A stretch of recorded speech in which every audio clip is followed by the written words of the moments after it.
अगर श्रावण के महीने में सोमवार पड़ जाए, श्रावण के महीने का सोमवार पड़े और श्रावण के महीने के सोमवार के दिन अगर नाग पंचमी पड़ जाती है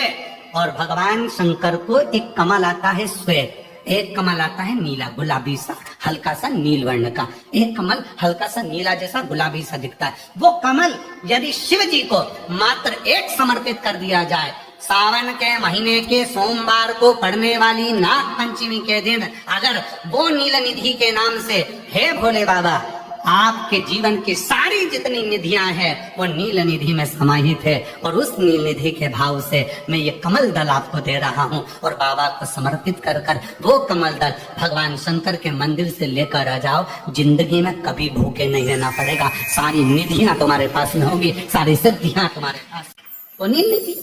33 वर्ष में बाबा जी 33 वर्ष में 6 बार सावन के सोमवार को नाग पंचमी पड़ी। 2026 में सावन के सोमवार को 17 तारीख को बाबा की ये शिवरात्रि फिर पड़ रही है, वापिस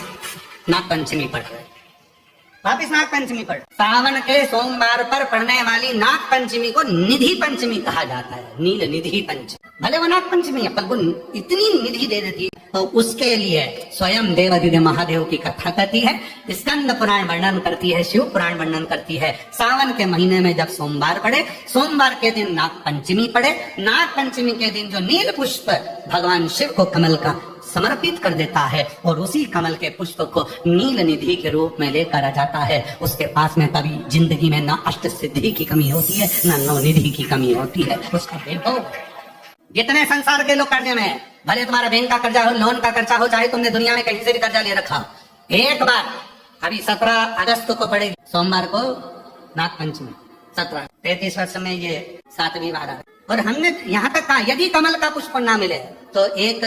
महाराज जी एक पुष्प होता है नीले कलर का शंख जैसा हो, जो शिव जी को बड़ा प्रिय है। अगर मान लो तुम्हें नील कमल ना मिले,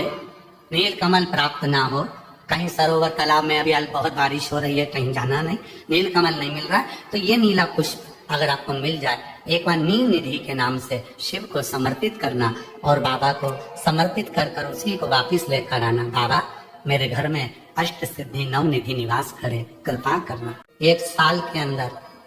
आप सब पत्र में लिखकर भेजोगे कि आपको किसी के दरवाजे पर हाथ फेराने की जरूरत नहीं पड़ेगी, भगवान जो वैभव देगा वो देख के बनेगा। फिर हमें ना तो तप करना है, ना साधना करना है, ना कोई उपवास, ना कोई। और एक और चीज बड़ी सुंदर लिखी है महाराज, यदि डॉक्टर ने कह दिया तुम्हारे शरीर में कोई गठान है, बहुत बड़ा कोई रोग हो गया है, ये छूट नहीं रहा है, बहुत तकलीफ में पड़े हुए हो और मिट नहीं रहा, तब शिव जी के शिवलिंग पर एक दुर्वा का मुख हो जलाधारी की हो जहां से पानी बहता, बेलपत्री का डंडी का मुख हो जहां से